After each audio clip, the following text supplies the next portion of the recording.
물론 여긴 국민 라디오.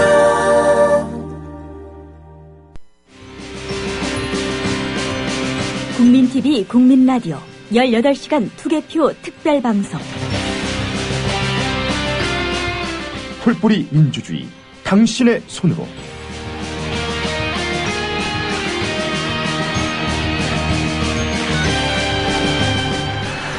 저원 여러분 그리고 애청자 여러분 안녕하십니까. 국민라디오와 팟빵이 공동기획한 18시간 투개표 특별방송 제7부 진행을 맡은 저는 이 똑똑한 12시의 정영진입니다. 반갑습니다. 네, 안녕하세요. 김선의 시사돌직구 진행자 김선입니다. 네. 정영진 씨 반갑습니다. 반갑습니다. 네. 아니 그 시사돌직구는 주로 어떤 시사돌직구요. 우리 예. 한 주간의 이 시사 이슈, 네. 정치 예. 이야기 주로 하는 프로인데요. 예. 정치 이야기라고 이렇게 무겁게 네. 이렇게 근엄하게 하는 게 아니라 자유롭게. 네, 어떤 분들이 하고. 주로 나오시나요, 여기? 뭐 국회의원분들도 나오셨고 각 그래요? 정당 대변인 분들 그리고 또 저희는 주로 이렇게 그 정당에서 활동하는 젊은 분들, 당직자나 뭐 이렇게 새로 정치하시려고 하는 20대 분들 그런 분들 모셔서 많이 그동안 얘기 나눴거든요. 광고 좀 많이 들어오나요? 광고 들어왔어요, 저희 얼마 전에. 네. 저희 똑똑한 12시는 사실 이 광고가 조금 약해요. 아, 약해요? 네. 저희 그 똑똑한 12시가 항상 우리 청취자분들께 광고 좀 달라고 네. 그렇게 얘기를 하고 있는데 광고주분들 많이 좀 주목을 해주십시오. 그러니까 똑똑한 12시도. 네. 유명한 분들이 많이 나오시는 방송이군요. 네, 뭐 그렇진 않아요. 참 어떻게 투표는 투표하고 나왔어요. 하고 아침에 일이 있었는데 그래도 투표는 하고 가야지 방송에서 저 투표하고 왔어요 이렇게 얘기할 수 있을 것 같아서 그렇죠. 막 차 타고 가서 빨리 투표하고 왔습니다. 어떻게 이번 찍은 후보가 잘 되겠죠? 돼야죠. 돼야죠. 저는 될 사람한테만 해요. 아, 그래요? 지난 거고요. 투표에서도 혹시 하신 분이 되셨나요? 아니요, 지난 투표 안 됐어요. 저희 그래요? 동네 약간 특수성 있는 동네라서. 어디 동네? 있어요. 저기 이렇게 서울 남쪽에. 그래서 강남. 잘 안 되더라고요. 그래요? 근데 이번엔 될 거라고 확신합니다. 알겠습니다. 하여튼 될 사람이 돼야죠. 이번 투표에 반드시 좀 그런 결과가 있으리라 생각을 하고, 그리고 저희 또 팟빵 게시판에도 많은 의견들도 이제 아마 올려주실 것 같은데. 네. 투표하고 오셔서. 그렇죠. 투표장 현장 분위기라든지, 소감이라든지, 인증샷이라든지, 이것저것 가리지 않고 많이 올려주시면은 그렇죠. 저희가 소개해드리도록 하겠고요. 예. 지금도 늦지 않았습니다. 지금 12시 해가 중천에 떴는데, 지금 투표율이 너무 저조하다고 합니다. 낮잠 주무시고 계신 거 다 아는데요. 그대로 일어나셔서, 안경 쓰시고, 그냥 머리 만지지 마시고, 그 옷차림 그대로 투표장으로 가셔도 아무도 신경 안 씁니다. 네. 지금 바로 투표장으로 달려가 주셨으면 좋겠습니다. 네, 투표들 하시고 그리고 저희는 또 이 풀뿌리 민주주의 당신의 손으로 7부를 또 본격적으로 뉴스 잠깐 듣고요. 시작을 해볼까요? 네, 먼저 우리 정승조 아나운서가 6.4 지방선거 투표율 뉴스 전해드리겠습니다.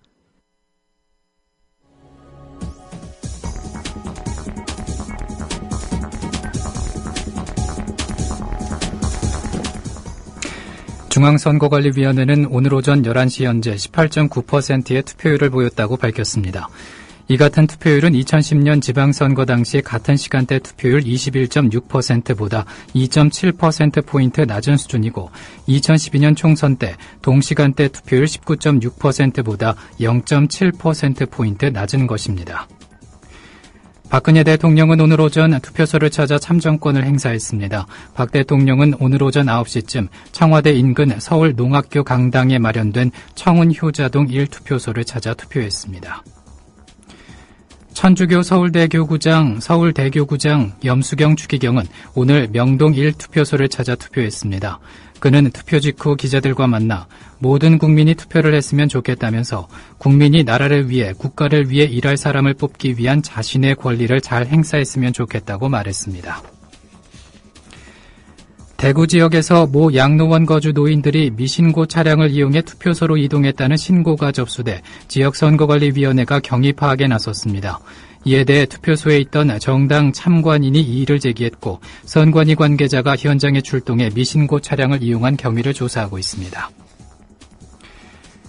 6.4지방선거 최고의 격전지로 떠오른 서울시 교육감 선거 후보들은 대체로 홀가분한 표정으로 투표를 마쳤습니다.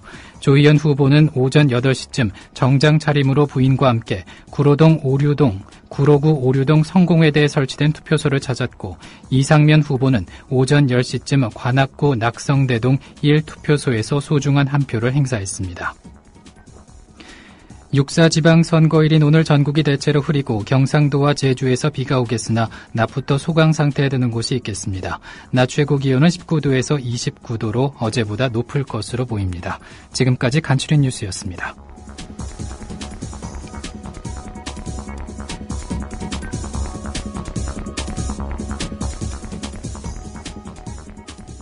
정승주 아나운서, 우리 국민TV의 부처님이라고 불리는. 비주얼 아니었어요? 아니, 비주얼인데, 저 무성애자라는 소문이 있어요. 아, 그래요? 예, 그래서, 국민TV 부처님. 나 정오에 하는 방송에서 무성애자 얘기 듣게 될 줄 몰랐어요. 저희 그 똑똑한 12시가 네. 방송 컨셉 자체가 좀 그래요. 아, 그래요? 예, 그러다 보니까 낮에 들을 수 있는 어떻게 보면 좀 심야 방송? 성교육적인 그런 방송. 좋네요. 제가 그런 거 하려고 그랬는데. 아, 그러셨어요? 선점하셨네.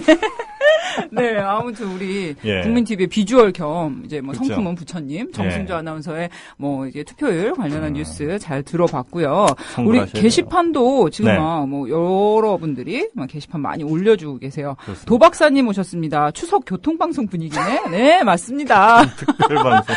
추석 이제 시골 가는 고향 게, 가는 길. 네, 고향 가는 게 그렇죠. 24시간 생방송 운전하시면서 졸다 깨다 들으시는 예. 그런 방송 저희 지향하는 거 맞죠? 투게더님이신 것 같은데, 투게더님이 사진 올려주셨어요. 네. 박근혜 대통령이, 투표를 하러 갔잖아요. 네. 투표를 하러 가서 이제 그 참관인들하고 악수를 한 번씩 쭉 하는데, 어머, 나 지금 사진 보고 있어요. 한 분이 악수 거절하셔서 저번에도 한번 누가 그랬던 것 같은데. 그래, 옛날에도 이명박 대통령이 예. 투표하러 갔는데 어떤 청년이 악수 거절해서 막 그분 인터뷰하고 그런 적 있었잖아요. 그렇죠. 예. 이분도 오늘 아마 뉴스에 또 나오실 것 같은데. 네, 이분 전화 연결해야 되겠네요. 일단 포스가 있네요. 이 수염부터 머리 뒤에. 머리도 기신 것 같아요. 역시 멋있다. 이런 신조 있으신 분들이 역시 악수도 거부하실 수 있는. 어머, 우리 오케이 마리님 오셨습니다. 오케이 마리님이 이 네. 참관인분 밑에 댓글 달아주셨는데 순간 김총수인 줄. 이 벙커원에 계신 김총수. 참관인을 하면. 네, 좀 외양이 비슷하긴 합니다. 그러긴 하네요. 이렇게 네. 생긴 분들이 대체로 이런 반골 기질들이 좀 있으신지 그런가 모르겠어요. 봐요. 동욱이맘 지현님께서는요.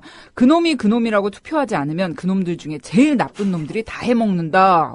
이런 그림 그 역사를 우리가 지금 겪고 있잖아요. 네, 너무 오래 겪었어요. 그 놈들 중에 가장 나쁜 놈들이. 이제 그만 좀. 누구라고 꼭 집어 얘기는 못하겠습니다만. 그리고 한 분께서는 우리 남자들이 진행하냐고. 네, 우리 김선의 시사 돌직구다 보니까 이게 남자분이신지 아셨나봐요. 저희 방송 들으신 적 없나 보다. 김선의 시사들 듣고 제가 목소리가 좀 낮아가지고 그래요? 이게 남자 진행한 줄 알고 열심히 들으시는 분들이 가끔 있어요. 비주얼만큼은 정말 누구죠? 들어오신 연예인 누구예요? 연예인이요? 네. 그런 사람 들어본 적 없는데. 김수정, 이수정? 최수정? 무슨 수정이죠? 누구? 화장품 광고도 하는. 화장품 광고? 거기까지. 더 들으면은 우리 조합원님들이 이제 많은 항의가. 이렇게 낚는 거예요. 이렇게 낚아야 돼. 네. 자, 우리, 시사평론가님, 정치평론가님 전화 연결돼 있는데요. 최요한 평론가님. 예, 안녕하십니까. 최현입니다. 형님, 안녕하세요. 안녕하세요. 저 정영진입니다. 영지씨? 반갑습니다.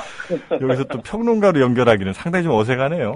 친분이 있으시군요. 네, 이분은 굉장히 친하고, 자제분이 3분이 있어요. 네. 별얘기를 다 하네, 방송에서. 네? 방송에서 별 얘기를 다 하셔. 이런 얘기가 어때서 그러세요? 아들 많이 낳는 거는 우리 애국하는 거예요, 형님. 일단은 우리 조합원님들께 인사드려야 되지 않나요? 조합원님들께요? 예. 형님 인사를 그렇게 받고 싶어 하는 조합원들이 이렇게 많지는 않아서요. 짧게 좀 부탁드릴게요. 평소 같으면 닥쳐 하실 텐데 미안합니다. 국민TV를 사랑하시는, 우리 조합원 여러분 안녕하세요. 정치평론가 최요한입니다. 다들 투표하셨습니까? 여러분께서 던지시는 종이돌, 그 투표 하나가 세상을 바꿉니다. 꼭 투표하십시오. 이 형님 하여튼 부친께서 굉장히 훌륭하신 분입니다. 네. 저렴하신 분이고. 일단 사담은 조금 이따가 나누시도록 하고요. 우리 이제 선거 투표 얘기로 좀 돌아가 보죠. 현재 그 투표율 결과가 지금 현재 12시 기준으로 23.3%로 나오고 있어요. 네, 예년에 비해서 이 시점에 이 정도 투표율 어떻게 보십니까? 평이한 그 숫자라는 생각이 드는데요.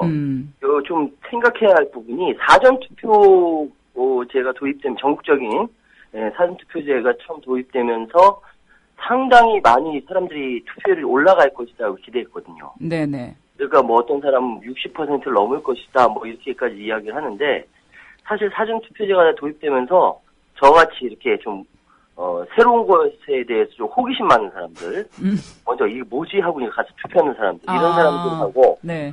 그게 정말로 내가 6월 4일 날 투표를 할 수가 없어서 사전 투표를 할 수밖에 없다. 라는 사람들하고 이게 갈릴 텐데 제 생각에는 이렇게 6월 4일 날 투표를 할 수 없어서 사전 투표한 사람이 그렇게 많을 것 같지는 않거든요.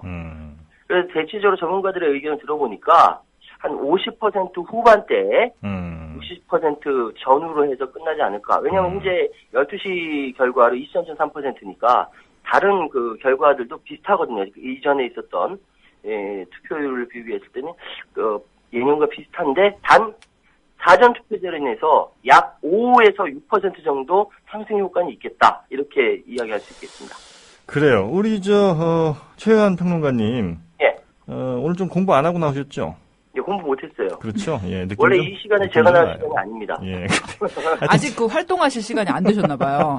근데 그 투표율이 예. 그러니까 평론가님 말씀에 의하면 이미 6월 4일에 할 사람들이 한 것이지 예. 6월 4일 못할 사람들이 앞에 11%를 한 건 분명히 아닐 것이다. 이제 이런 말씀이신 거죠, 그죠? 그렇게 예측이 되는 거죠. 그렇죠. 그러면 최종 투표율은 60%가 어쩌면 안 넘을 수도 있다. 그러니까 많은 사람들은 사실 사전 투표에서 한 11%까지 나왔기 때문에 뒤에 본 투표에서 한 50%만 넘어도 60%를 넘는 거니까 그래서 60을 넘을 것이다라는 얘기도 많이 했었는데 그것이 아니라 60이 좀 안 될 가능성이 오히려 좀 더 높을 수 있다. 50%대 후반대에서 60% 초반대에서 고착될 걸로 예상을 합니다. 고착. 우리 최유한 평론가님의 평론은 다른 일반 그 정치평론가들의 평론과 약간 문법이 좀 달라요. 늘 그 자신의 어떤 경험을 바탕으로 하는, 자신의 느낌과 경험을 바탕으로 하는 그 평론이기 때문에. 실제로. 그렇죠. 제가 1998년부터 정치 컨설팅을 했기 때문에, 투표 선거에 관련돼서는 상대적으로 많은 경험을 갖고 있거든요. 그렇죠. 바로 그것이 바로 선거 같은 경우는 아주 강점이에요. 굉장히 치열한 선거 전이라고 좀 평가를 합니다. 특히 민심의 흐름이라는 것이 급변하고 있거든요. 세월호 침몰 사건 이후에 정말 이 민심이 어디로 향할지 불똥이 어디로 튈지 모를 정도로 그렇죠. 굉장히 예민한 상태에 있습니다. 형님한테 가는 건 아닌 것 같아요. 어쨌든. 예? 아니요, 그러니까 서울시장 후보 있죠. 예. 서울시장 지금 굉장히 그 혼전 아닙니까? 그렇죠. 서울시장은 어떻게 될 걸로 예상하세요? 정확하게 말씀드리면은 네. 제가 편향을 갖고 이야기하는 건 아니고요. 제가 원순 TV에서 어제 계속 진행을 했기 때문에 네. 말씀드리는 건 아닙니다. 명확히 말씀드리고요. 객관적으로 보자면 보수층이 상당히 많이 결집을 하고 있는 상황입니다. 보수층이 결집을 했다? 예, 보수층이 결집을 하고 있어요. 왜냐하면은 맨 처음부터 그러니까 세 차례에 있는 TV 토론을 통해서 상대적으로 그 정몽준 후보가 박원순 후보에 비해서 열세에 있다가 네네. 마지막 그 JTBC에서 TV 토론에서 네. 상당히 많이 만회를 했거든요. 정몽준 후보가 이제 공격적으로 네. 많이 이렇게 하면서 보수층의 결집을 많이 노렸어요. 특히 색깔론을 내세우면서 보수층의 결집을 많이 이렇게 이야기하고 새누리당 차원에서도 전체적으로 이 전체 선거의 프레임을 박근혜 대통령 지키기로 이렇게 규정을 그렇죠. 하면서 하기 때문에 보수층이 선거 막판에 깜깜이 선거라는 여론조사 공표하지 않는 이 기간에 많이 묶였다라는 거죠. 많이 뭉치고 있다는 거죠. 그래서 서울시장 선거도 상대적으로 굉장히 많이 보수층이 뭉치고 있다. 라고 저는 평가를 하고 있습니다. 안심할 네. 상황은 아니다. 예, 그렇죠. 그 새누리당이 막판에 이제 뭐 1인 시위 비슷하게 뭐 도와주세요. 뭐 이렇게 해서 피켓 시위를 하지 않았습니까? 예, 근데 그렇습니다. 참 이게 읍소 전략이잖아요. 이게 정치 뭐 선거 전략으로 보면은. 예. 근데 이게 전례가 있는 일인가요? 어떻게 보세요? 사실 이게 동정론이라고 얘기할 수 있고요. 이건 선거 전략 중에 두 가지가 있습니다. 하나는 그 밴드웨건 전략 하나 있고, 하나는 언더독 전략이라고 하거든요. 이 읍소 전략, 그러니까 동정론을 유발하는 전략은 지속적으로 해왔습니다. 가장 대표적인 언더독 전략이 뭐냐면은 박근혜 대통령이 선거 나갈 때 손에 흰 붕대를 감고 나가거든요. 아, 네. 그랬었죠. 악수를 많이 하고 다니니까 손이 아픈 건 당연합니다. 네, 아픈 건 당연한데 흰 붕대가 꼭 손에 감겨 있으니까 사람들이 아이고 얼마나 악수를 많이 했으면 이렇게 손이 아플까 하면서 짠해져요. 네, 특히 어르신들은 박근혜 대통령 얼굴만 봐도 아이고 불쌍해 하면서 예. 그러니까 이분이 이게 평론하시면서 연기를 자꾸 하시는 분이에요. 아니, 좋은데요? 현장 성대모사 가고. 성대모사 하시고. 네, 실제로 이런 언더독 전략, 그러니까 네. 동정력, 읍소 전략은 굉장히 많이 이렇게 사용되는 전략이고 이번에 이 읍소 전략, 그러니까 언더독 전략은 그 새누리당 홍보위원장인 조동원 홍보위원장이 지난번에 그 새누리당 뭐 로고하고 이 색깔까지 바꾼 장명하고 색깔하고 다 바꾼 이 조동원 홍보위원장이 홍보 전문가로서 이쯤 바짝 엎드려야 된다 라고 하는데 다 엎드린 거거든요. 뭐 거기 엎드리자니까 뭐 서청원, 김무성, 윤상원 김무성 감동적이었어요. 다 바짝 엎드리면서 도와주세요라고 하지 않습니까? 그렇죠. 단결이 잘 되는 거죠. 네. 야권이 이런 모습 단결이 잘 안 되더라고요. 그 광화문에서 어떤 분이 그 아마 윤상현 수석 대표였나요? 하여튼 그 양반이 그 1인 시위 비슷하게 피켓 들고 네. 도와주세요 하니까 그 바로 옆에 뒤에 그 보셨어요 사진? 네, 봤습니다. 늑대가 나타났다고. 늑대가 나타났다. 늑대가 예, 어제 아주 굉장히 화제의 사진이었었던 것 같고요. 그리고 또 새누리당의 청년당원이 뭐 도와주세요 똑같이 머리끝부터 발끝까지 바꾸겠습니다라고 하니까 지나가는 아줌마가 500원짜리 동전 하나 이렇게 도와주세요. 이런. 손수주 씨도 그러던데. 차면서, 젊은 사람이 차라리 다른 일을 하지, 뭐 이러고 가고, 옆에서는 피켓 든 다른 사람은 이제 웃기고 자빠졌네, 뭐 이런 식의 피켓도 들고, 아주 재밌는, 이야기를 하고 있는데요. 네. 언더독 전략, 이거는 동정심을 자극하는 거잖아요. 예. 어쨌든 먹히고 있다. 똑같이 예를 들어서 언더독이 아니라 이성을 자극하는 그 전략으로 나서면 언더독이 져요. 예. 이런 선거 전략 중에 이런 것들이 굉장히 많이 있죠. 네. 그런데 지금 세월호 참사 이후로 정말 많은 국민들이 이 한 달 동안 이 생중계로 계속된 이 300여 명의 인명의 이 죽음, 그리고 정말 이 비극적인 여러 이야기들이 계속 아직도 현재 진행형 아닙니까? 그렇죠. 그런데 정말 우리가 의문이 드는 거는 아니 그 세월호의 사람들이 도와달라고 할 때는 어디 있었던 정말 아무 곳에도 없었던 이 여당과 정부가 정말 집권 여당 아닙니까? 그런데 선거에 임박해서 대통령의 눈물을 앞세우면서 도와주세요. 읍소 전략을 하는 것이 과연 그 내부 지지층 결속에는 어떤 영향을 줄 수도 있을지 모르겠지만 정말 이 세월호로 인해서 충격받은 이 민심, 전반적인 이 민심에는 어떤 영향을 끼칠지 참 좀 주목이 되고 이게 정말 먹힌다면은 좀 연구가 필요한 게 아닌가 그런 생각이 좀 들었어요. 이 부분에 대해서는 다시 한번 이야기해야 될 게 이 부분이 먹힙니다. 먹히지 않는 게 아니에요. 실제로 대통령의 눈물이 먹힙니다. 과거에는 제가 말씀드린 게 좀 충격적이었는지 모르겠는데 지금 상황을 보면요. 세월호 참사로 인해서 많은 사람이 충격을 받았죠. 스트레스 받고 막 저도 자다가 벌떡 일어나고 이랬는데 이런 충격에다가 계속적으로 정부의 무능, 막말에 대해서 막 질타하고 이런 분위기가 있다가 시간이 지나면서 희석화시키는 작전으로 대통령의 눈물이 등장한 거예요. 그 사이에 눈물 많이 나왔죠. 정몽준의 눈물도 나왔고. 많이들 우셨죠, 참. 예. 정몽준 후보의 눈물에 대해서 많은 사람이 웃었고요.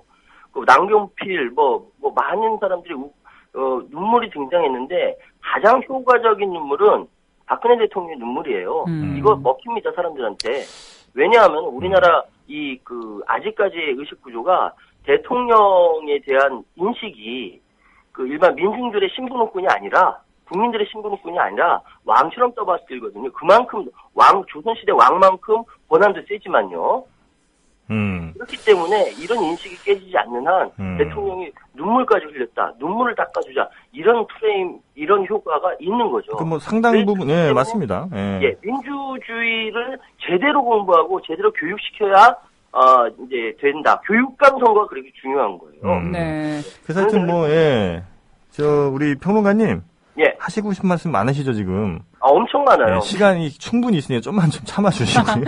그런데 지금 교육감 선거도 말씀하셨는데, 그렇죠. 막판에 교육감 선거에 큰 변수가 등장했단 말입니다. 고승덕 서울교육감 후보의 딸이, 고캔디 씨라고 하죠. 그 고캔디 씨가 자기의 이제 생물학적 아버지가 교육감으로서는 자격이 없다. 그렇죠. 예, 친자식도 돌보지 않은 사람이 무슨 교육감이냐. 이런 내용의 이제 페이스북 게시물을 올려서 굉장히 큰 화제가 되었고요. 이게 이제 문용린 캠프와 고승덕 캠프 간의 고소고발 전으로까지 이어지고 있는데요.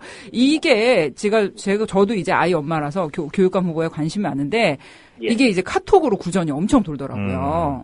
그 딸의 편지 그리고 그 따라오는 그 여러 가지 뉴스들이 카톡으로 이제 부모들 사이에서 많이 돌고 있는데 어떻게 보세요? 고승덕 후보가 그래도 끝내 사퇴는 하지 않았어요.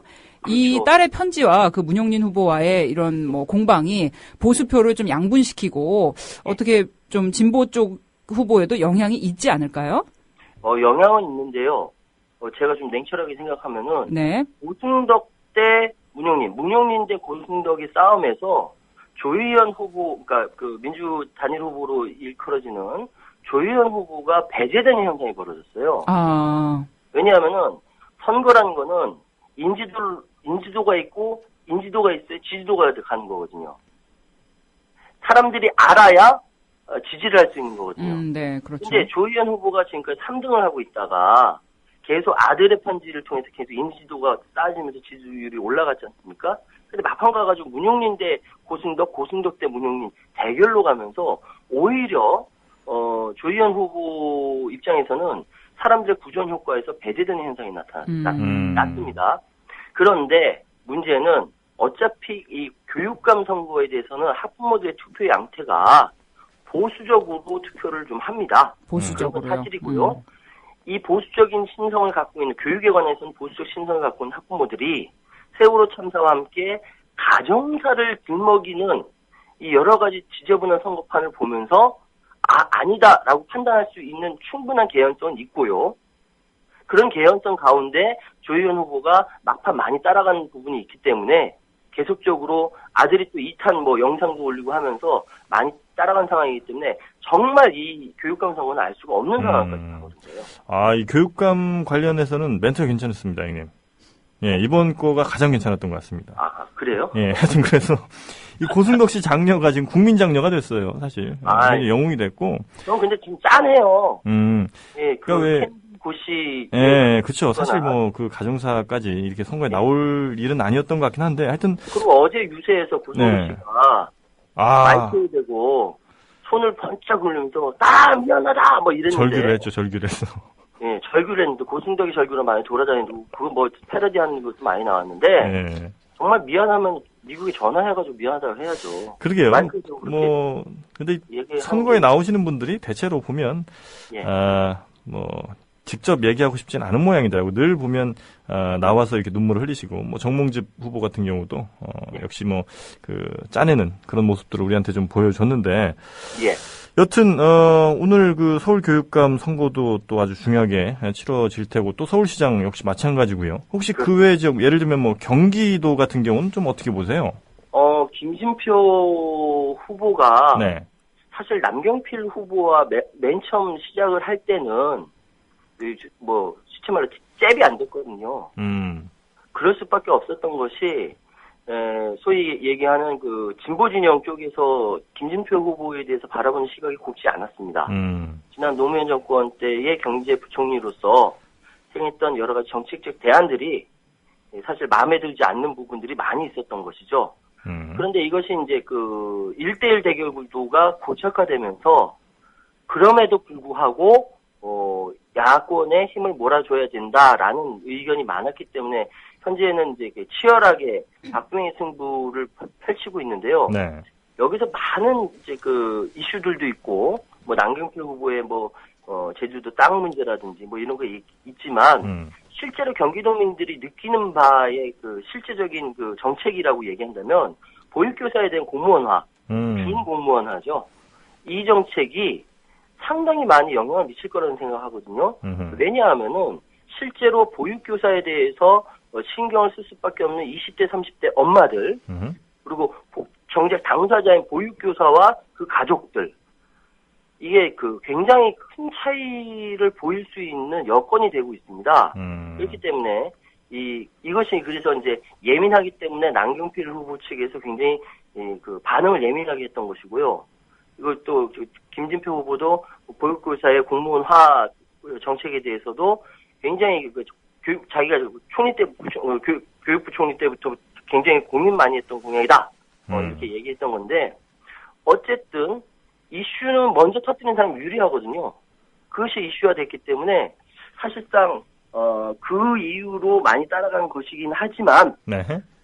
문제는 이제 정말 깜깜이 선거 이제 마음에 들지 않았던 김진표 후보의 정체성에 대해서 이쪽 그 진보 진영 쪽에서는 어떻게 생각할 것인지 그것이 이제 결정나게 생겼어요. 네. 야당 얘기를 좀 하자면요. 이번 선거에서 그 야당 지도부, 네. 당대표들의 존재감이 좀 미미했던 것 같아요. 네, 뭐 지도부가 이제 전략 지역을 좀 이렇게 일정 잡아서 돌아야 되는데, 뭐 안철수 대표는 거의 광주에 집중하는 모양새. 네, 뭐 주말 동안에 이제 광주에서 1박을 하면서 그렇게 집중하는 모양새였고요. 뭐 이유가 있었죠. 안철수 대표의 그렇죠. 어떻게 보면 뭐 대리인이라고 할 만한 뭐 윤장현 후보가 출마를 했기 때문에 그 광주에서의 당락이 안철수 후보의 어떤 지도력 그런 것을 좌우할 수가 있기 때문에 그래졌는데 반면에 문재인 의원과 뭐 손학규 고문 이런 분들은 전국을 돌면서 굉장히 많은 활약을 한 걸로 보여졌단 말이죠. 그렇죠. 네, 그래서 이번 지방선거 결과가 어떻게 나오든 간에 네, 야권의 어떤 무슨 파워게임이랄까요? 앞으로 이런 것들이 조금 달라질 수 있을 것 같은데 평론가님 어떻게 보세요? 제가 뭐 무리하지만 좀 예언하겠는데요. 6.4 지방선거 결과 어떻게 되든 간에 야권 내부에서는 치열한 권력 투쟁이 벌어질 겁니다. 왜냐하면은 현재 안철수 진영, 그러니까 예전에 새정치연합이었죠. 지금 네. 새정치민주연합이 됐지만 새정치연합 쪽에서 들어간 사람들 중에 살아남은 사람은 윤장현밖에 없는 거예요. 그렇군요. 살아남은 사람은 윤장현밖에 없는 거예요. 나머지가 다 예전에 있던 민주당 쪽에서 밀렸어요. 광역에서 공천 받은 사람은 이제 전략으로 윤장현 후보밖에 받지 못했죠. 그 외에도 그 기초단체장이든 뭐 광역의원이든 기초의원이든 상당히 많은 숫자의 예전 안철수 측의 인사들이 많이 밀렸어요. 민주당 측에 힘을 못 썼어요. 그러면은 현재의 그럼에도 불구하고 안철수와 김한길과 안철수는 현재의 새정치민주연합의 당대표거든요. 그러면 골고루 다 이렇게 그 역할을 해야 되는데 네. 이거는 완전히 편향적으로 광주의 윤장현 후보만 지원하게 되는 결과. 그러니까 일종의 안철수 측에 있던 사람들도 야 윤장현만 도와주냐 이런 욕이 나오는 거죠. 네. 아니 그 기사 나온 걸 보니까 새정치민주연합 이제 실무자들도 당 대표 두 사람의 일정만 짜고 나머지 이제 고문단들. 네, 뭐 선대위 공동 선대위잖아요. 무지개 선대위라고 해서 7명으로 선대위원장 해서 꾸렸는데 이 나머지 분들에 대한 일정 조율이 전혀 되지 않아서 어느 곳에선가 지역에서 문재인 의원이 지원 유세 갔는데 박지원 의원을 만나는 그런 상황까지 벌어졌다고 하는데 이거는 뭔가 전체적인 선거 기획에 있어서 우리 야당이 뭐 새정치민주연합이 좀 허점을 드러내고 있는 거 아닌가 싶어요. 이 새정치민주연합의 리더십이라는 것이 위에서부터 발현이 돼야 아래까지 쭉 내려가는 거거든요. 근데 이번 선거를 잘 보면요.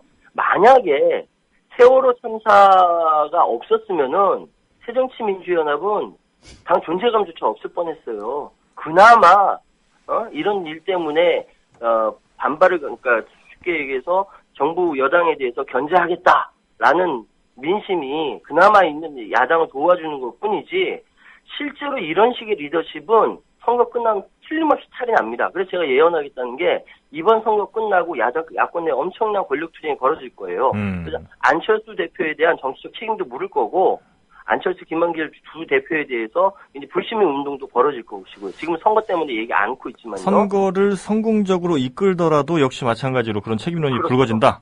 예, 그렇습니다. 선거를 성공적으로 이끈다. 예를 들어서 서울시장 선거에서 이기고, 네.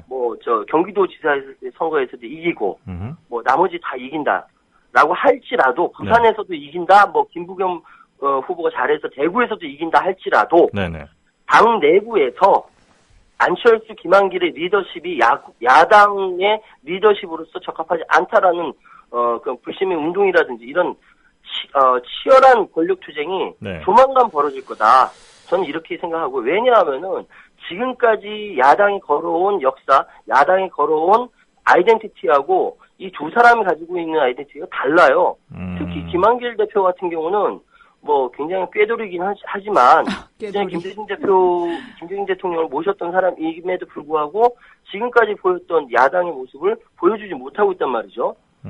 그렇기 때문에 이 부분에 대해서는 그 내부에서 심각한 문제 의식을 갖고 있고 여기서 굉장한 반발심들이 많이 있기 때문에 틀림없이 탈이 날 거다. 제가 이렇게 말씀드리겠습니다. 그래요. 그럼 대안이 있어야 될 거 아닙니까? 그러니까 예를 들면 김한길, 안철수를 물러나게 한다면 예. 그 다음엔 누가 혹시 그렇다고 문재인 의원이 나올 수는 없을 거 아니에요. 지금. 예. 그럼 누가 나올 수 있을까요? 예. 인물적 대안이 아니라 집단 지도체로 다시 돌아갈 수도 있는 것이고요. 집단 지도체. 또는 개파 연합성격의 지도체제로 갈 수 있는 것이고 더군다나 이번 지방선거 끝나고 정치 일정이 끝나는 게 아니라 7월 30일은 보궐선거가 있지 않습니까? 재보궐선거가 있죠. 이거는 국회의원 과반수를 점유하고 있는 새누리당이 무너질 수 있는 계획까지 있거든요. 재보궐선거가 연결된다면요. 그래서 굉장히 중요한 정치 질서들이 계속 있기 때문에 내부에서 탈은 나되 재보궐선거 끝나고 가을쯤에 싸우지 않을까. 저 그런 예상을 하고 있거든요. 알겠습니다. 예. 어떻게 보세요? 진보정당 쪽은 이번 선거에서, 광역단체장은 다들 이제 아마 사퇴를 좀 아마 하셨던 것 같고요. 굉장히 그렇죠. 약세를 면치 못한 모습을 보여줬는데, 예. 어떻게 해야 될까요? 진보정당도 분명히 우리 정치에서 있어야 될, 어떤 세력들 아니겠습니까? 그럼요. 네. 저는 대한민국 진보정당에서 이렇게 활동하시는 분들 보면요. 굉장히 존경스러워요, 솔직히. 활동비도 제대로 나오지 않을 텐데, 척박한 대한민국 민주주의에서 온몸 던져서 싸우시는 분들이거든요. 그래서 통합진보당이든, 아니면 정의당이든, 노동당이든, 녹색당이든 간에, 이 진보정당은 대한민국의 이 보수적인 정당 체제에서 꼭 필요한 소금과 같은 존재들이다. 라고 생각하는데, 현실에서는 이게 힘을 못 발휘하고 있으니까, 참 이게 갑갑한데, 그래서 많은, 진보정당 후보자들이 이번 기초위원회에 많이 추진을 하신 것 같아요. 네네네. 기초부터 시작을 해가지고, 이제 성장하겠다는 전략인데, 참 좋은 전략이라는 생각하는데, 아직까지는, 정당의 지지율이라든지, 국민들이 바라보는 시각이라든지, 특히 저쪽 새누리당을 비롯한 보수, 종편, 보수 언론을 통해서 씌워진 저희 종북 논란, 이런 것들 때문에 굉장히 어려워들 하고 계신데, 네. 기초의원부터라도 좀 효과를 잘 봤으면 좋겠고요. 네. 특히 칭찬해주고 싶은 사람은, 엊그저께 청와대에 리어커 끌고 가신. 우리 통합진보당. 네. 예, 통합진보당의 김수근 후보입니까? 김근수 후보입니까? 제가 김수근 후보입니다. 예. 저희 방송에도 한번 출연하셨어요. 예. 저는 참 저보다 나이 어린 동생 같기도 하고, 만나면 뽀뽀라도 해주고 싶어요. 너무 참 용감하게. 제가 연락처 드릴게요. 그러실 필요까지는 없고요. 네. 어쨌든 그런 모습들이 국민들로 하여금 대리만족을 시켜주는 것이죠. 네네네. 보수정당에서 할 수 없는 것들을 진보정당 후보들이 하고 있기 때문에 칭찬해주고 싶습니다. 네, 분명히 진보정당도 역할이 있고요. 앞으로 이제 성장해 나가야 될 젊은 정치인들 많이 계시니까요. 주목 부탁드린다고 하면 이제 이게 불법 선거 운동이 됐나요? 아무튼 평론가님 오늘 말씀 너무 감사합니다. 잘 들었습니다. 더 물어보실 거 없어요? 아니 좀 이따 할게요. 왜냐면 저희도 지금 바빠요. 그래서 우리 형님이랑 그렇게 오래 얘기할 시간은 없고요. 2부에서 다시 한번 전화 드리겠습니다. 야, 정영희 씨, 너 나중에 봐. 방송이에요. 감사합니다. 네, 감사합니다. 네. 우리 청취자 게시판 네. 실시간으로 폭발하고 있습니다. 많은 우리 조합원 청취자분들이 게시판에 글을 올려주고 계신데요. 몇 개만 한번 소개해볼까요? 그럴까요? 네. 어제 이딴 메시지가 왔어요. 이거 불법 아닌가요? 하면서 도와주세요. 전교조 아웃. 교육감 후보 조전혁. 어머나. 이런 문자 메시지가 왔다고. 이거 불법 아니냐? 이런 얘기해주고 계신데 어제 오전 9시 11분 아마 이쯤에 왔던 문자인 것 같습니다. 이런 애매한 불법들이 상당히 좀 많죠. 이게 명확하게 이걸 지금 선거관리위원회에 신고를 해서 이게 불법이냐 아니냐 이거 판단을 받을 만한 일인지는 글쎄요. 이건 좀 저도 잘 모르겠네요. 네. 예. 우리 푸른방이호님께서는요. 질문 드릴게요. 거동이 불편한 아버님 모시고 투표장에 가는데요. 투표할 때 같이 들어가서 투표해도 되나요? 투표장까진 가능할 텐데 투표할 때 제가 아버님 곁에 있고 싶은데요. 답변 부탁할게요. 이렇게 올려주셨는데요. 지금 쇠태오리님도 네. 여기에 이제 답글 올려주셨지만 이 기표소 안으로 동반해서 들어가서 이렇게 그렇죠. 찍는 것까지를 같이 하는 거 이것은 안 됩니다. 네, 그렇지만 네, 네. 이제 휠체어나 다른 보조기구 이용해서 안으로 같이 동반해서 들어가시는 건 되고요. 기표소 안에서는 이제 비밀투표 원칙에 따라서 그렇죠. 이제 기표는 아버님이 혼자서 하실 수 있도록 이제 하시는 게 좋겠고요. 만약에 장소가 비좁거나 들어가시기가 여의치 않다 그러면은 거기에 이제 젊은 학생분들이 이제 보조 요원으로 많이 나와 그렇죠. 계시니까요. 예. 부탁을 해보셔도 될 것 같습니다. 네. 그리고 민주주의의 꽃은 선거죠라는 아이디 닉네임 갖고 계신 분께서는 이명박 전 대통령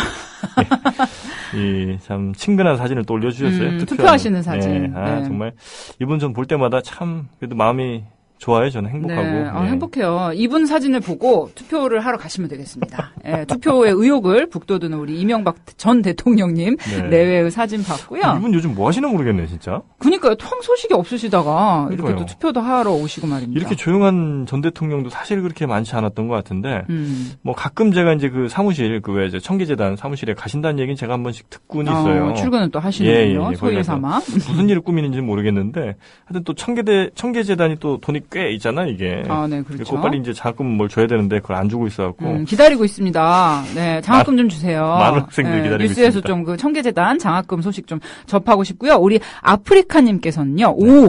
나이지리아에서 투표하러 왔습니다. 투표 완료. 와. 나이지리아요? 네. 나이지리아 어딘가요? 아프리카인가요? 정말? 아프리카. 대단하십니다. 이 밑에, 이 아프리카님, 이 게시글 밑에, 많은 조합원님들이 짱이십니다요. 대단하십니다. 네. 와우. 항상 건강하세요. 이렇게 응원에 답글 많이 달아주셨습니다. 이거 우리가 진실을 한번 밝혀야 돼요. 이게 정말 투표 때문에 오셨는지. 다른 일로 오셨는데. 이제 겸사겸사 오시는데, 이제 육사 투표까지 선거에 하시게 맞춰서 됐다? 이렇게 예. 오시게 됐다. 이렇게 보시면 되겠습니다. 멋지십니다, 어쨌든. 봄날님께서는요, 투표 네. 참관인 하고 왔어요. 동탄인데 여기 분위기는 괜찮습니다.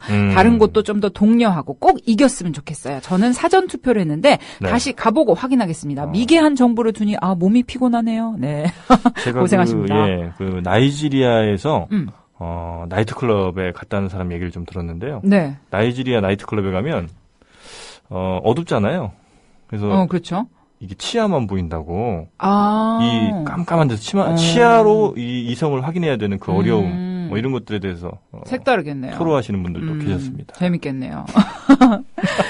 네, 아주 웃기면서 재밌게 방송해달라는 그런 의견도 있었고요. 그래요? 예. 그러면 우리 전국의 투표장 상황 한번 알아볼까요? 전화 연결돼 있는데요. 어디부터 갑니까? 네, 대구의 이원희 통신원님. 네, 이원희 여보세요? 동신호님, 예, 들리시죠? 예, 예. 네네. 지금 그 투표장 어디에 계십니까?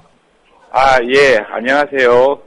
저는 대구 지역 조합원 이원희 짱오빠입니다. 짱오빠님, 감사합니다. 예, 안녕하세요. 네, 오늘 이렇게 지금, 연결해 주셔서 감사합니다. 예. 네. 저희 지금은 중구 성내 제1투표소 앞에 나와 있는데요. 대구 중구 성내 제1투표소, 예. 예. 사전 투표의 영향인지 투표인들이 많지는 않습니다. 네. 특히나 젊은 층들이 많이 없어서 조금 아쉽기는 한데요. 그 동네 분위기, 그 동네 인구 비율이 좀 어떤 편인가요? 좀 연세 드신 분들이 많으신 동네예요? 아니면 좀 골고루 있는 동네예요? 여기는 아무래도 이 중심가거든요. 아, 그래가지고 대구 쪽에 중심가여서 조금 젊은 층보다는 나이 드신 분들이 많이 거주하고 계세요. 이 거주지가 아닌 경우가 많죠. 예. 보통 이제 도심 예. 지역은 이제 많이 거주를 안 하시고 그죠? 그렇죠. 예, 그런 분들이 공동화가 진행되고 그렇죠. 있기 해서 네네. 좀 젊은 분들은 좀 밖으로 많이 빠져나가 계시고 나이 드신 분들이 많이 계신 곳이에요. 어느 도시나 좀 네. 광역 도시들이나 그런 것 같아요. 구도심에는 좀 그렇죠, 연세 드신 그렇죠. 분들이 계시고 이제 외곽 쪽에 새로 개발된 이제 아파트 단지에는 젊은 사람들이 많이 살고 이런 모양새인 것 같은데요. 우리 통신원 조합원님은 투표하셨습니까? 예. 하시겠죠. 저는 투표를 했습니다. 네. 저 궁금해요. 이번 지방선거에 임하시는 우리 통신원님의 마음 자세랄까? 어떠한 기준으로 후보를 선택하시고 투표를 하셨는지 좀 궁금해요.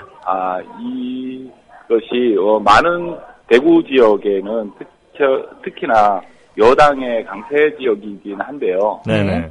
그런 것을 보면서 많이 실망하신 분들도 많고 저 역시도 많고 실망이 많고 해가지고 소신껏 알아서 잘 찍었습니다. 알아서. 네. 어떠세요? 좀 이렇게 이번에 찍으신 분이 당선되실 것 같으세요? 아무래도 그럴 가능성이 조금은 많이 높다고 생각이 됩니다. 예. 그 전에 어떤 선거보다도 이번에 당선 가능성이 좀 높다. 예. 그 전에 사실 대구에서는 예를 들면 야당이 만약에 나오는 경우는 거의 불가능했던 그렇죠. 곳이었는데 불모지. 최근에 상당히 많이 여론들이 좀 대구가 바뀌고 있다 이런 얘기를 좀 저도 들은 것 같아요. 그래서 네, 그런 것들 피부로 좀 느끼시는 경우도 있어요. 누굴 만나신다든지 하실 때 이번엔 좀 해야 되지 않나 이제 이런 얘기들도 가끔 들으세요. 주변 분들은 상당히 많은 분들이 이렇게 그런 것들을 얘기하시고 있는데 조금 나이가 있으신 연세 많으신 분들은 아직까지 그런 반응을 못 느끼고 있습니다. 네. 예. 그래요. 혹시 지금 근데 혼자만 계신 게 아니라 또 옆에서 같이 또 도와주신 분이 계시다고요? 예. 누가 계십니까? 예. 지금 대구 지역의 조합원 박기범님, 안 바쁜 벌꿀님이 안 바쁜 벌꿀이요? 예. 또 자세한 것 선거에 대해서 네네. 얘기해 주시기 위해서 조금 기다리고 있었습니다. 네. 바꿔드릴게요. 네, 저희도 한번 통화를 해보죠. 예. 자. 여보세요? 안녕하십니까? 네, 안 바쁜 벌꿀님 안녕하세요. 네, 저는 대구 김선입니다. 네, 반갑습니다. 정진 씨도 반갑습니다. 아유, 반갑습니다. 닉네임이 아주 마음에 들어요. 마음에 들어요. 저희 게시판에 아주 네. 자주 이제 게시글 올려주시는 분이십니다. 네. 네. 요즘 안 바쁘세요? 안 바쁘. 오늘 투표를 하고 나서 별로 바쁘지가 않네요. 그래요? 정말 안 바쁘신 벌꿀님. 네. 어떻게 그럼 지금 어디 투표장 분위기 같은 거는 괜찮으시죠 거기? 여기 날씨는 일단 네. 참 선거에 이길까 질까 고심 중인 정치인 얼굴처럼 되게 흐리고요. 바람도 많이 불고 있고요. 뷰 좋다. 아유, 이런 거 좋아요. 예. 저희가 또 여기 성내 1동 제1투표소인데요. 여기가 이제 박근혜 대통령이 태어난 또 중심가기로 해서 일부러 여기를 자리를 잡았거든요. 그래요. 또 의미가 깊은 곳이네요. 쉽진 않겠네요, 그 동네. 네, 그런 만큼 저희가 한 2시간 동안 이렇게 선거소 투표소를 보고 있는데, 네네. 한 700여 분이 왔다 갔대요. 네네네. 선관위 직원들이. 근데 거진 한 90%가 어르신들, 50, 70대 유권자들이 대부분 왔다 가셨대요. 네. 오늘 혹시 투표 끝나고 우리 조합원님들끼리 어디 모여서 같이 선거 보시나요? 결과? 모르겠으면 지금 일단은 다들 안 바쁘신 것 같아서 어디 한번 모이자고 얘기했는데 아직 반응이 없으시네요. 안 바쁜 도시군요, 거기가 대체로. 네, 좀 그런. 네, 우리 선거 얘기로 좀 돌아가 볼게요. 네. 대구 지역의 후보자, 좀 유력한 후보자분들 소개를 좀 부탁드릴게요. 어떤 분들이 나왔나요? 네, 대구 광역시장 후보는 새누리당 권영진 후보, 새정치민주연합의 김부겸 후보, 통합진보당 송영우 후보, 정의당 이원준 후보, 무소속 이정숙 후보가 있습니다. 근데 유력한 두 후보는 권영진 후보와 김부겸 후보로 되어 있습니다. 다른 후보들도 사퇴는 안 하고 끝까지 완주하시나 보죠, 거기는? 네, 그렇게 현수막도 다 아직 걸려있고, 다들 하시는 것 같습니다. 네. 참 주목이 되는 게, 대구는 정말 방금 말씀하셨다시피, 박근혜 지금 현 대통령이 출생한 지역이기도 하고요. 대대로 TK의 이제 중심, 아성과 같은 고장인데, 이 대구시장에 이제 야당 후보가 도전을 했단 말이에요. 네, 그래서 이제 야당 후보가 얼마만큼 좀 의미 있는 득표를 할 수 있을지, 어디까지 이 완고한 대구의 민심을 좀 움직일 수 있을지, 이런 것도 좀 주목이 되는데요. 안 바쁜 벌꾸님이 보시기에는 좀 바닥 민심, 어떻게 좀 돌아가고 있다고 보세요? 세월호 전국이 있어서 되게 좀 사납긴 한데, 저희가 5월 28일 여론조사 중에 대구 매일신문을 인용해서 말씀드리면요. 권영진 후보가 43.5%, 김부겸 후보가 30.8%, 송정우 후보 2.6%, 이원준 후보 1%, 이정숙 후보 1.5%의 지지율이 나왔거든요. 근데 어저께 시내에서 김부겸 후보가 마지막으로 유세를 할 때, 봤는데 대구 매일신문에서 두 후보 간의 기사를 초박빙이라는 신문 기사를 이렇게 계속 보여주시더라고요. 그래서 초박빙이 그러니까 20년 만에 대구에서 선거에서 초박빙이란 말이 나온 게 처음이라고 저도 살면서 처음 본 것 같아요. 초박빙이라는 거는. 그렇죠. 네, 그만큼 좀 이제 세월호 전국 이후에 이런 있다. 정부의 대응들 보면서 실망한 민심이 많이 좀 움직이고 있다는 얘기 같네요. 네, 그래서 방금 제가 여기서 투표하신 분들, 이제 젊은 분들 한 10여 분이랑, 좀 연세 드신 분들이랑 인터뷰를 잠시 땄었는데요. 그러셨어요? 어머나. 근데 그냥 어떤 마음으로 투표를 했냐, 그러니까 다들 젊은 분들은, 최악을 피해야겠다. 바꿀 수 있는 사람에게 투표했다. 이런 분들이 있으셨고요. 근데 70대 분들은, 대뜸 박근혜 대통령을 지켜야 된다. 대통령이 그 잘못이냐 세대 라는 투표. 분들도 있으셨고요. 확실히 갈리는. 그냥 대구는 새누리지 찍던 대로 찍어야지 공보물도 안 받다 이러시는 분들. 아이고 어머님. 이렇게 물어보시면 대답을 잘 해주세요? 아직 누군데 물어봐요. 이런 건 안 하세요, 혹시 거기? 젊은 분들은 그냥 다 얘기해 주시는데 어르신들이 잘못한 것도 없으시지 도망가시는 분도 있고. 왜 도망가시지? 과거의 그 정치 어두운 역사의 그림자기도 해요, 그게 사실. 혹시 이 개표소의 특이한 점이 근데 혹시 제가 이제 그 유권자들한테 혹시 세월호가 이렇게 표에 자극이 있으셨나 그러니까 거의 대부분이 상관없다 소신으로 투표했다면서 그렇게 하신 게 좀 신기했습니다. 좀 특이하기도 하고 어르신들이라 그런가. 혹시 그 윤센신 보셨어요? 그 김부겸 후보 그 따님? 제가 어제 사진도 찍었는데 같이 진짜 연예인이라 그러지 뒤에서 후광이 좀 나긴 나시더라고요. 예쁘시잖아요. 그 춘천의 약국집 딸보다 더 이쁘시거든요. 무슨 말씀이세요? 저희 그 춘천에 맞다. 하여튼 제가 그 얘기는 더 이상 못 하겠습니다. 어쨌든 하여튼 축하드리고요. 뭘 축하해? 윤세인 씨 만났대잖아요. 네, 축하드립니다. 축하드리고, 앞으로도 계속 활동 좀 해주시고, 또 이따 연결드리겠습니다. 네, 감사합니다. 안 바쁜 벌꿀님, 감사합니다. 네, 대구 연결해서 투표장 상황, 여러 가지 인터뷰 좀 들어봤고요. 이제 어디로 가볼까요? 강원도로 가볼까요? 원주 분입니다. 네. 강단현 통신원님. 예, 안녕하십니까. 안녕하세요. 네네네. 그 강단현이 닉네임이시죠? 저희 본명이에요. 어머, 이름이 너무 예쁘세요. 그러게요. 네, 그래서 이름 너무 예쁘셔서 순간 닉네임으로 착각했어요. 연자가 무슨 연자예요? 영이에요. 연이. 강단영님. 그래도 예쁘신데? 단영. 영은 꽃뿌리영? 네네. 단은 무슨 단자죠? 붉을. 붉은 꽃. 이거 의미심장한데요? 붉은 꽃. 네. 예뻐요. 네. 지금 어느 투표장 나가 계십니까? 저는 여기 원주시 개운동 제2투표소에 나와 있거든요. 네. 거기에서 지금 투표, 현장 분위기 좀 살짝 좀 전해주시죠? 현장 분위기는. 사람들 많아요? 점심 시간이어서 그런지. 아침보다는 많이 한산하고 조용한 풍경이에요. 그리고 예전과 좀 달라진 게 있다면. 한 젊으신 분들이 더 많이 보이고요. 어린 아이들 데리고 나온 젊은 부부도 보이고요. 대체적으로 보면 40, 50대 분들이 많이 보이시네요. 지금 계신 데가 혹시 강원도 그 원주 원주역하고 가깝나요, 혹시? 원주역하고 가깝지는 않은데요. 그래요? 네. 아니, 제가 예전에 잠깐 만났던 친구가 그 원주역 앞에서 약국을 했거든요. 그래서 혹시 아시려나 싶어서 전화드렸어요. 원주역하고는 좀 멀어요. 그래요? 네. 약국집 딸내미였는데. 아이고, 예. 투표는 하셨습니까, 우리 조합원님?